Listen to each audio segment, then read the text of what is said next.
দেওয়া হবে। আগে ইসলাম চাই কারা? 2 হাত জায়গায় বলুন। হ্যাঁ, এখানে আর একটা কথা স্পষ্ট, যদি ওরা আমার কোনো অত কিছু বলে না, আমার ইচ্ছা মতো আমি ওয়াজ করি। কি বলেন, আগামী বছর দাওয়াত যাতে না পাই সেই রকম ওয়াজ করবো। ঠিক না ঠিক? একটা কথা, এই ঐক্যের বৃহত্তর ইসলামকে জমিনের মধ্যে স্টাবলিশ করার পথে যারা বাধা দিবে তারা বাতেল। তারা কি ওলামা একরাম আছে যারা আমাকে জুতা কানতে রাখে না, এরকম ওলামা একরাম বসা আছে। এখন বাতেলের ব্যাপারে আমার 1 মিনিট কথা আছে। আমার সাথে আপনারা বলেন, লস হয় না লাভ হয় পরে হিসাব করবেন। আমার সাথে মুখ থাকলে বলবেন, নাইলে বলবেন না। আর ওলামা একরাম আমাকে স্টেজেই ধরবেন, ওই পাশে নিয়ে ধরবেন।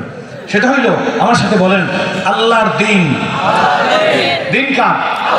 দিনের এক অর্থ হইল ইসলাম, এক অর্থ হইল কোরআন, অনেকগুলো অর্থ আছে, আমি অত ব্যাখ্যা না। আল্লাহর দিন, মুখ খুলে বলেন আল্লাহর দিন। আল্লাহর জমিনে